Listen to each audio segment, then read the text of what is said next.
It's November and it seems like 2 minutes since our announcing the start of the 2025 camping season. But with the year almost at an end, I'm looking forward to showing you my top 5 campsites of 2025. I visited so many awesome places, I feel like a bit of an expert.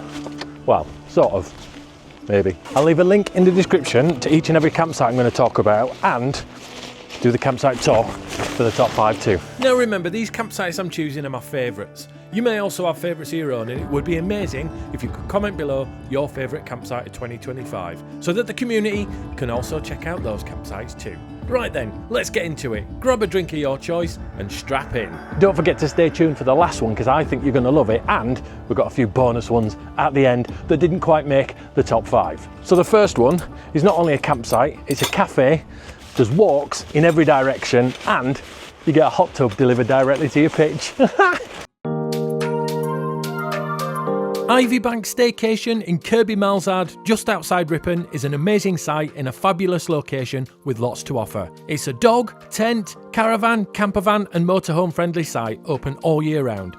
It has fantastic views from most of the pitches and I had full 4G on site during my stay. There are no hard standing pitches on site, but the grass pitches are level, and in the field I stayed in, they also have electric hookup options.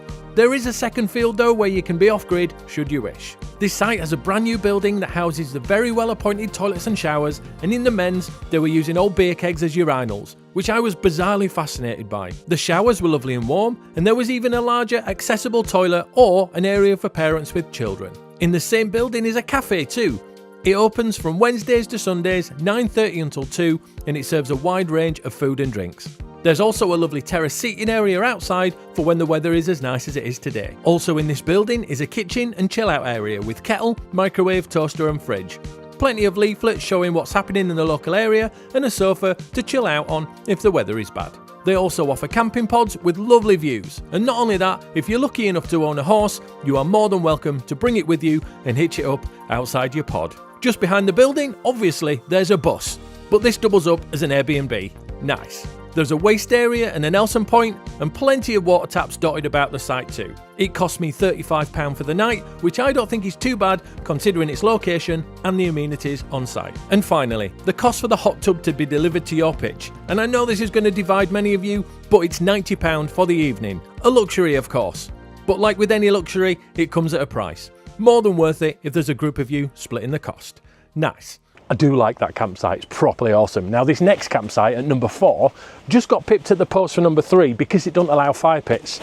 However, what it doesn't allow, it makes up for in having its own brewery on site. Enjoy. This site is a family, dog, campervan, caravan and motorhome friendly site.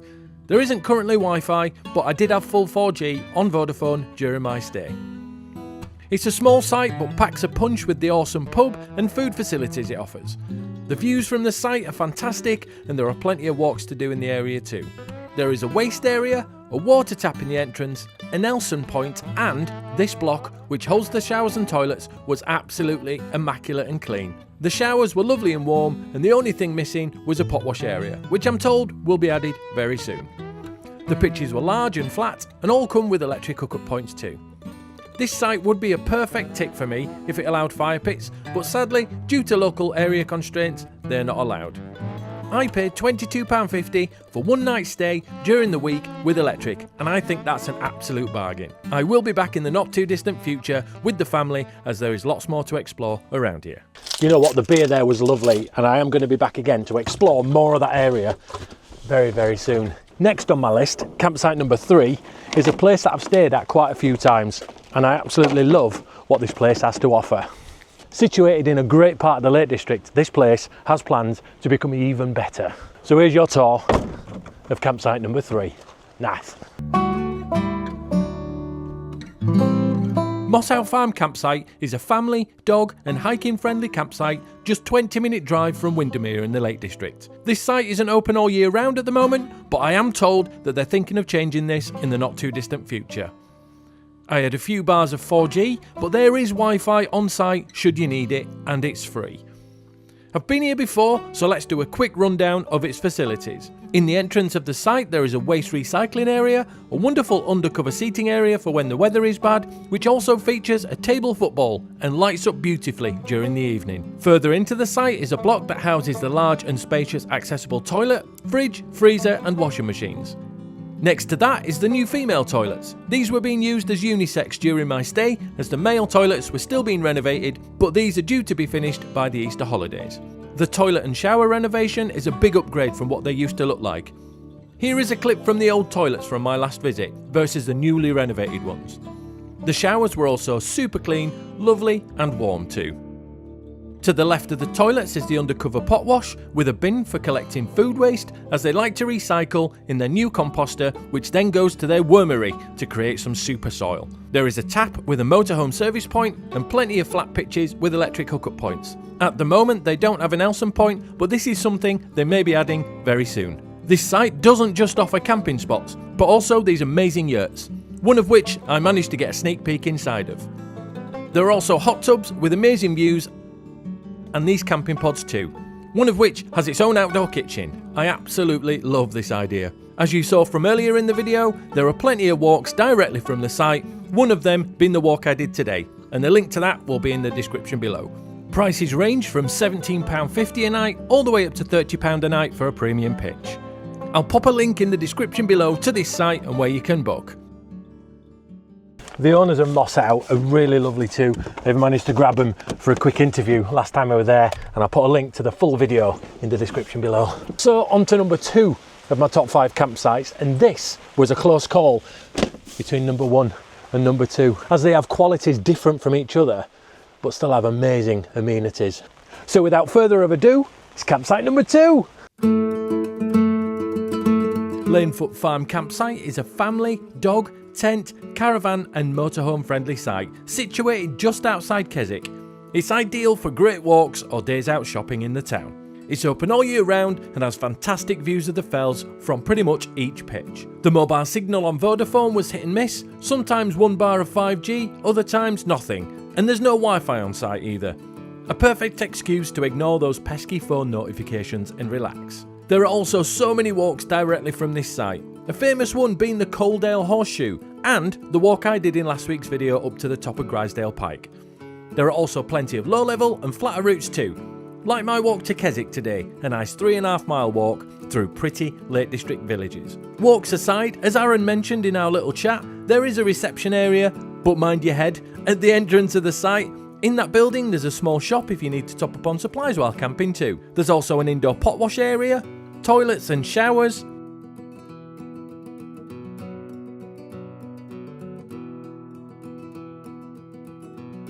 plus a ton of leaflets giving information of what to do in the area. This site is not just one big field, in fact it's 3 fields.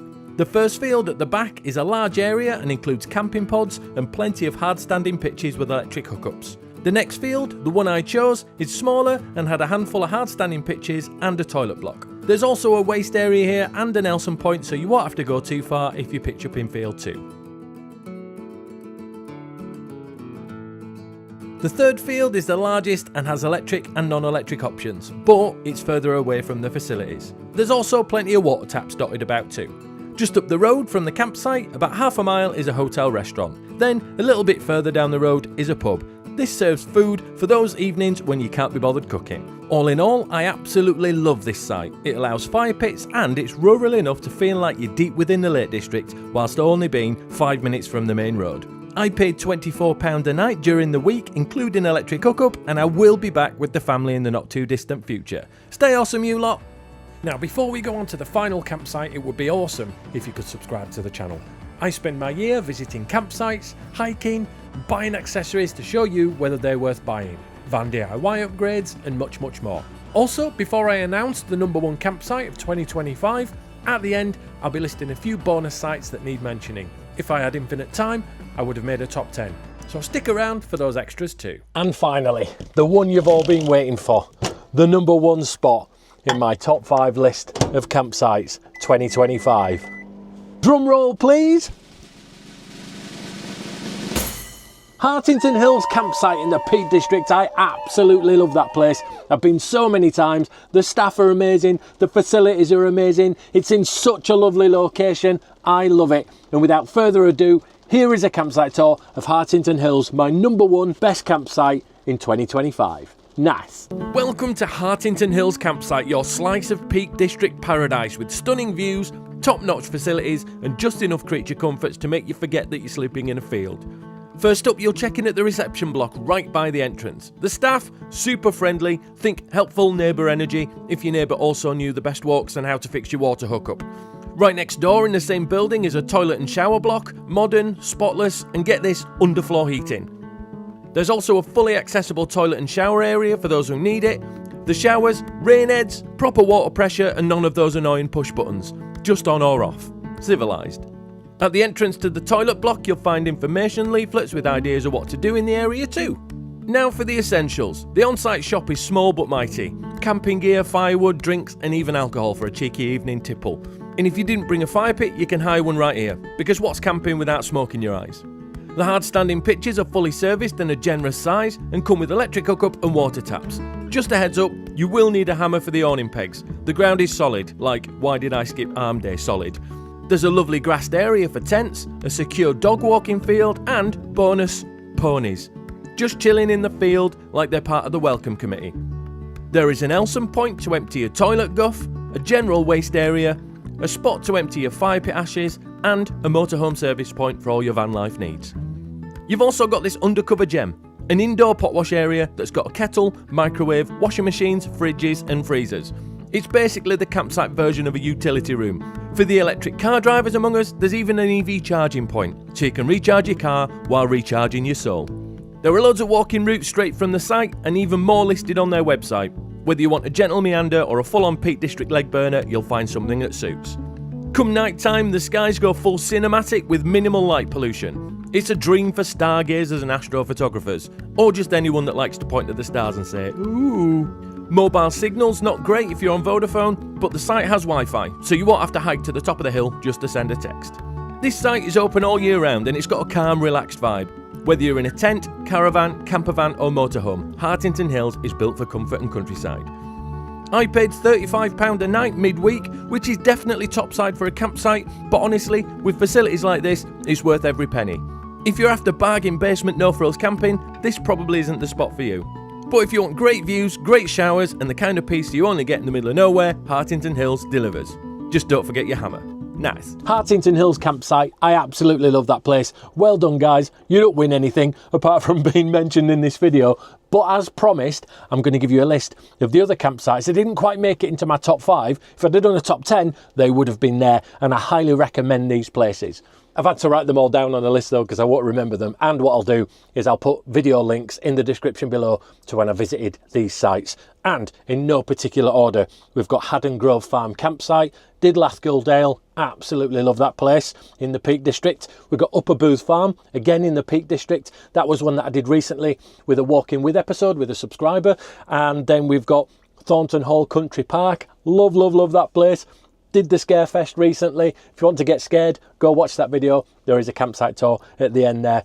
Takaroo campsite. Takaroo, what an awesome place on an old World War II army base in trees and stuff. Oh, it's just worth it for the views when you get there. Love, love, love it. Howe and Catgill campsites as well. They're in Bolton Abbey. Love that place. One of them's got Love Brownies, the best brownies I think on the planet. Subjective, I know, but yeah, they're awesome. Dales and Trails, goes without saying because of the showers and the views. Love, love, love it. And then finally, it didn't need to be on the list, the Dales Bridge. Go see Amy and Ross at the Dales Bridge. I love it there. We have a lot of our meetups there and it's mint. Proper ace.